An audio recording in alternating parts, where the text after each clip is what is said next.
Hi friends, vision क्लासेसच्या online YouTube चॅनलमध्ये सर्वांचं स्वागत. आज आपण इंग्लिश ग्रामरमधील अत्यंत महत्त्वाचा टॉपिक आज अभ्यासणार आहोत. टॉपिक आहे फिगर ऑफ स्पीच. आपल्याला मराठीमध्ये भाषेचे अलंकार आपण शिकलेलो आहोत. तेच भाषेचे अलंकार आपल्याला फक्त इंग्रजीमध्ये शिकायचं आहे. आणि हे अलंकार प्रत्येक वर्गाला, तुम्ही कोणत्याही एक्झामला गेला तर तुम्हाला ते अलंकार अभ्यासायला अभ्यासक्रमामध्ये असतात. आज आपण जे अलंकार शिकणार आहोत ते पहिले 4 अलंकार या ठिकाणी शिकणार आहोत. आपल्या प्रत्येक व्हिडिओमध्ये सगळे अलंकार या ठिकाणी पूर्ण करायचे. आता अलंकार म्हणजे काय आपल्याला माहिती आहे. अलंकार म्हणजे दागिना. ज्या पद्धतीने अलंकार म्हणजेच दागिना जसा शोभा वाढवतो त्याचप्रमाणे भाषेची शोभा वाढवायचं काम हे अलंकार करत असतात. यामध्ये पहिला अलंकार आपण आज पाहूया, सिमिली. सिमिली म्हणजे काय तर उपमा अलंकार. उपमा अलंकाराची आपण या ठिकाणी व्याख्या पाहूया.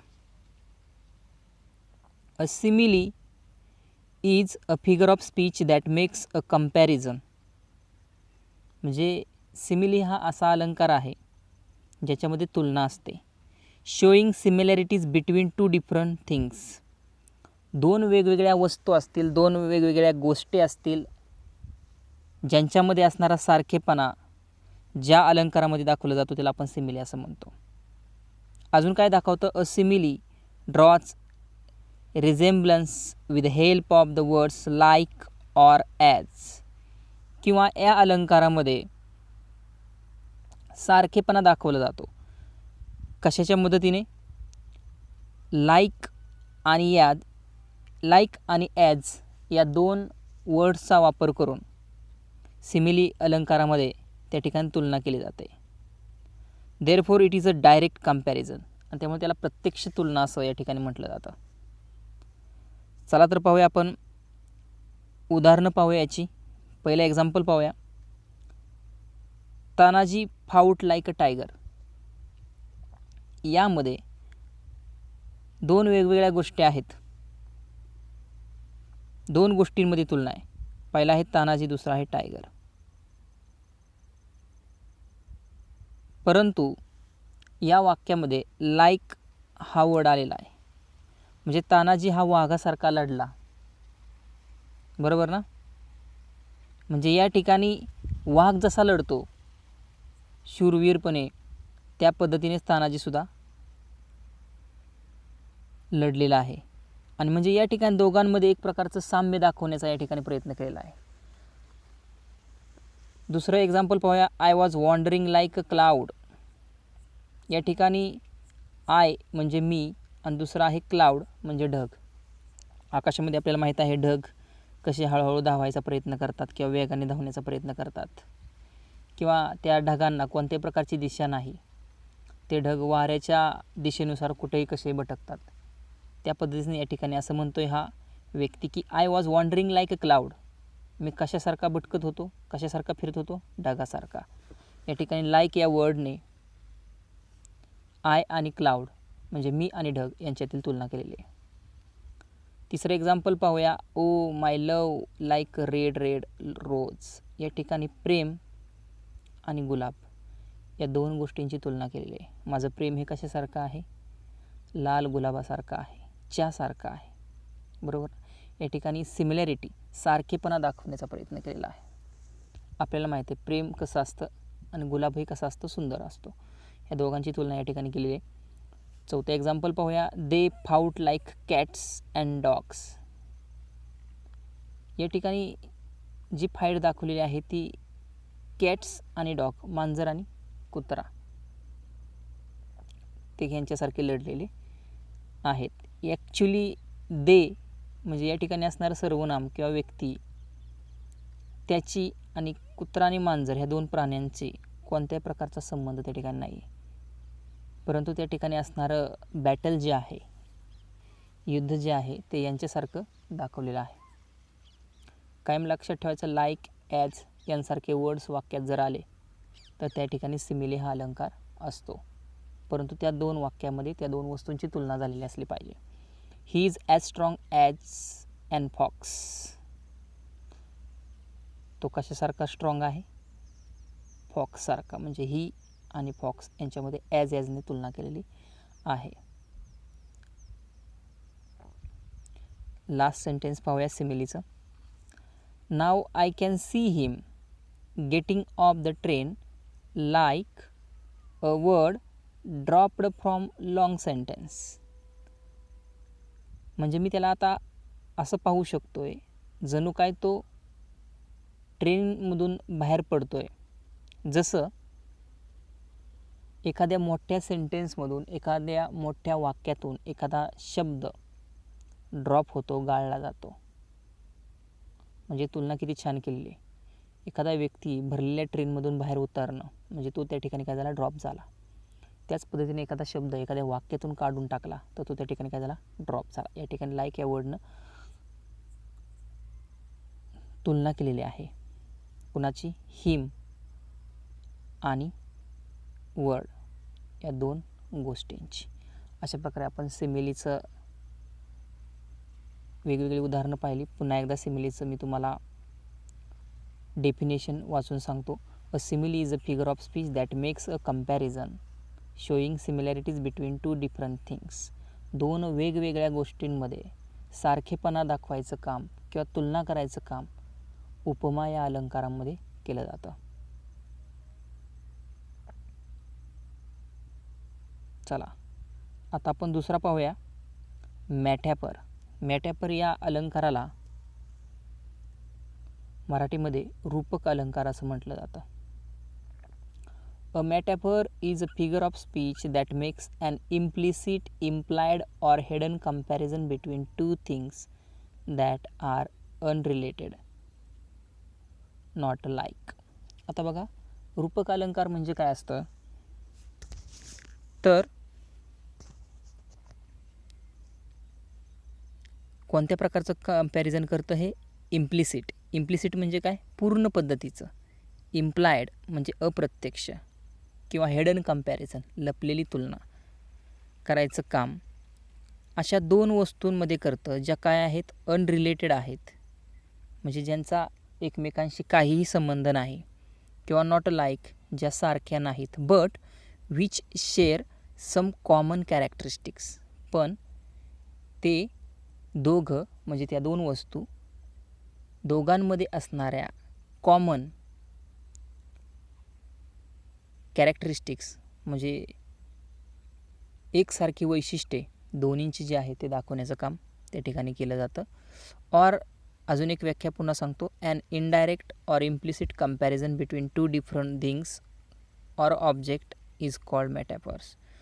म्हणजे काय? रूपक अलंकार म्हणजे अप्रत्यक्ष किंवा पूर्णपणे दोन वेगवेगळ्या वस्तूंमधील किंवा दोन वेगवेगळ्या गोष्टींमध्ये होणारी तुलना, त्याला रूपक अलंकार असं म्हटलं जातं. उदाहरण पाहूया. पहिलं उदाहरण पाहूया. First example is Tanaji was lion in the fight. लढाईमध्ये तानाजीची तुलना या ठिकाणी सिंहाशी केलेली आहे. आपण उपमामध्ये बघितलं की लाईक आणि ॲज हे दोन वर्ड त्या ठिकाणी तुलना करायचं काम करत होते. या ठिकाणी ते दाखवलेलं नाही किंवा यामध्ये त्याचा काही समावेश नाही. त्यामुळे त्या दोन वेगवेगळ्या हे जे दोन अलंकार आहेत, मॅटॅफर आणि सिमिली, यांच्यामध्ये गफलत करायचं काम करू नका. First example is Tanaji was a lion in the fight. या ठिकाणी तानाजी एक व्यक्ती आहे आणि लॉयन हा एक प्राणी आहे. व्यक्ती आणि प्राणी हे दोन वेगवेगळे आहेत, यांचा काहीच संबंध नाही. परंतु सिंह कसा जंगलामध्ये किंगसारखा असतं, त्याचं काम थोडक्यात किंगच असतो तो, आणि किंवा सिंह कसा लढतो हे आपल्याला माहीत आहे. अशी तीव्रतेने, अतिशय ताकदीने सिंह लढायचं काम करतो. त्याच पद्धतीने तानाजी या युद्धामध्ये काय होता? लॉयन होता. म्हणजे ॲक्च्युली तो लॉयन नव्हता, परंतु तो लॉयनसारखा त्या ठिकाणी काय होता? स्ट्रॉंग होता लढण्यासाठी, आणि म्हणून Tanaji was a lion in the fight. Second, life is a dream. Life आणि ड्रीम, जीवन आणि स्वप्न, ह्या दोन वेगवेगळ्या गोष्टी आहेत. पण तरीसुद्धा जीवनाला कशाचं रूपक दिलेलं आहे? स्वप्नाचं. War is the mother of all battles. युद्ध हे काय आहे? Mother of all battles. अनेक प्रकारच्या लढाईचं काय आहे? मदर आहे. मदर म्हणजे माहीतच आहे आपल्याला, म्हणजे अनेक लढाईंचं हे वॉर हे काय आहे, मदर आहे. चौथं, my love is a red red rose. मगाशी आपण एक एक्झाम्पल पाहिलं, त्याच्यामध्ये आपण लाईक हा वर्ड पाहिला होता. याच्यामध्ये लाईक हा वर्ड नाही आहे, पण एक्झाम्पल सेम त्याच पद्धतीचं आहे. My love is a red red rose, म्हणजे माझं प्रेम हे कसं आहे, लाल लाल गुलाबासारखं आहे. कारण गुलाब हा सुंदर असतो, म्हणून प्रेमही कसं आहे, सुंदर आहे. म्हणून या ठिकाणी प्रेम आणि गुलाब यांची तुलना केली. 5वं उदाहरण पाहूया. Language is the road map of a culture. भाषा ही काय असते, संस्कृतीचा रोड मॅप असते. भाषेवरून एखाद्या देशाची, एखाद्या राज्याची, एखाद्या ठिकाणची काय कळत असते, संस्कृती कळत असते. आणि म्हणून या ठिकाणी language is the road map of a culture, या ठिकाणी कल्चर आणि भाषा या दोन वेगवेगळ्या गोष्टींची तुलना केलेली आहे. पुन्हा एकदा आपण रूपकची डेफिनेशन पाहूया. Metaphor. A metaphor is a figure of speech that makes an implicit, implied or hidden comparison between two things that are unrelated, not alike, but which share some common characteristics, किंवा or an indirect or implicit comparison between two different things or object is called metaphors. म्हणजे अप्रत्यक्ष किंवा पूर्णपणे दोन वेगवेगळ्या वस्तूंमध्ये किंवा दोन वेगवेगळ्या गोष्टींमध्ये होणाऱ्या तुलनेला आपण मॅटॅफर असं म्हणतो, म्हणजेच रूपक अलंकार असं म्हणतो. तिसरं फिगर ऑफ स्पीच पाहूया. पर्सॉनिफिकेशन. याच्या नावामध्येच त्याचं मिनिंग लपलेलं आहे. पर्सन म्हणजे व्यक्ती. पुढे गेल्यानंतर आपल्याला समजेलच की पर्सॉनिफिकेशन म्हणजे काय. पर्सॉनिफिकेशन म्हणजे काय, तर चेतन गुणोक्ती अलंकार. डेफिनेशन पाहूया म्हणजे व्यवस्थित समजेल. In personification inanimate object or things are given human qualities. Personification figure of स्पीचमध्ये inanimate object. Inanimate म्हणजे काय, निर्जीव. निर्जीव वस्तू, निर्जीव गोष्टी यांना माणसाच्या क्वालिटीज म्हणजे ह्युमन क्वालिटीज त्या ठिकाणी दिलेल्या असतात. मानवी गुणधर्मांचं त्यांना विशेषण लावलेलं असतं, तेव्हा त्याला आपण पर्सॉनिफिकेशन अलंकार असं म्हणतो. किंवा the non human object are portrayed in a such way that we feel they have the ability act like human beings. किंवा काय, अशा निर्जीव वस्तू ज्यांच्यामध्ये पोर्ट्रेट म्हणजे काय, दाखवणं. काय दाखवतात, in a such way that we feel they have the ability to act like human beings. अशा निर्जीव वस्तू ज्या माणसासारख्या कृती करतात. आपल्याला माहिती आहे निर्जीव वस्तू माणसासारख्या कृती करू शकत नाहीत, परंतु त्या ठिकाणी निर्जीव वस्तूंना सजीव वस्तूंच्या वैशिष्ट्यांची काय दिलेली असते, जोड दिलेली असते, आणि त्या पद्धतीने त्या काय करत असतात, कार्य करत असतात असं दाखवलं जातं. चला तर पाहूया, एक्झाम्पल पाहूया.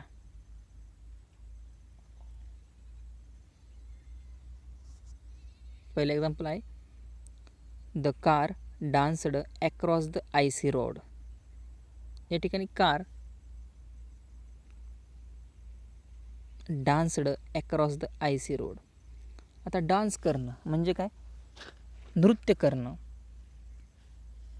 हे वैशिष्ट्य सजीव व्यक्तीचं आहे, म्हणजे सजीवांचं आहे थोडक्यात, त्यातही माणसाचं आहे.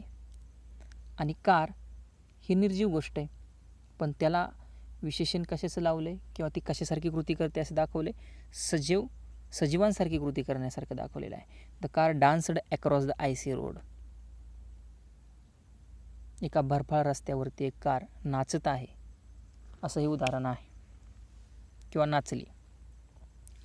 Second example, the stars in the clear night sky winked at मी.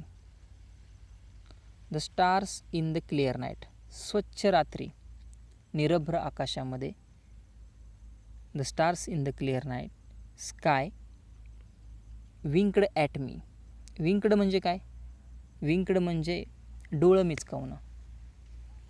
आता आकाश जे आहे ते माझ्याकडं काय करत आहे, रात्रीच्या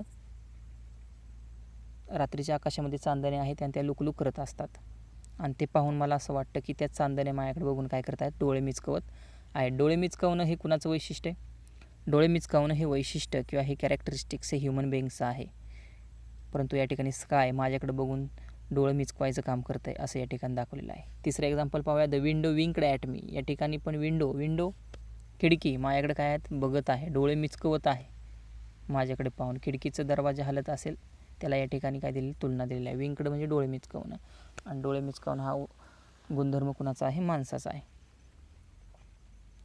शेवटचं उदाहरण, शेवटचा अलंकार आजच्या टॉपिकमधला आपण पाहूया. ॲलिट्रेशन अतिशय लाडका शालेय अभ्यासक्रमातील अलंकार आहे, त्याला आपण अनुप्रास अलंकार म्हणतो. In alliteration the consonant or vowel sounds म्हणजे व्यंजन किंवा स्वर are repeated for music effect. या ठिकाणी म्युझिक इफेक्ट देण्यासाठी व्यंजनांचा किंवा स्वरांचा उपयोग केलेला असतो. ह्याच्यामध्ये IMP नोट लक्षात ठेवा. Note that alliteration is dependent on the beginning sound and not the beginning letter. Alliteration अलंकार आहे हे कशावरून ओळखणार? ॲलिट्रेशन हे अलंकार आहे, एखाद्या एक्झाम्पलमध्ये ॲलिट्रेशन अलंकार आहे हे आपण त्याच्या सुरुवातीच्या अक्षरावरून ओळखत नाही, तर त्या सुरुवातीच्या साऊंडवरून आपण त्या ठिकाणी ओळखत असतो. ते कसं तर पाहूया. पहिलं example, fair is a foul and foul is a fair hover through the fog and fill the air. फ फ फ फ साऊंड कुठला आहे? फ आहे. Fair is a foul and foul is a fair hover through the fog and fill the air. फ यफ. ओके, फ हा काय साऊंड आहे. Next example, come and clean your closest cabin.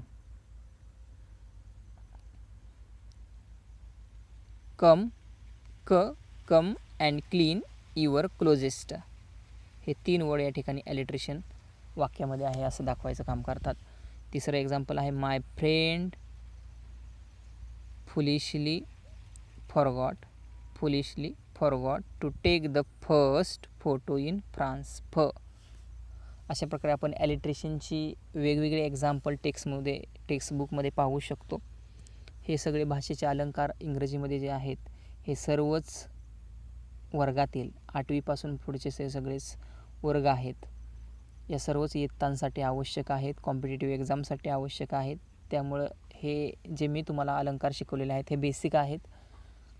याचा अभ्यास तुम्हाला अतिशय डीपमध्ये असतो, त्यासाठी तुम्ही टेक्स्टबुकमधील वेगवेगळे एक्झाम्पल शोधून काढा. जेव्हा तुम्ही प्रॅक्टिस करचाल, वेगवेगळे एक्झाम्पल शोधून काढचाल, तेव्हा तुम्हाला हा अलंकार म्हणजे हे सगळेच अलंकार त्या ठिकाणी समजतील. आय होप तुम्हाला समजलं असेल. ठीक आहे.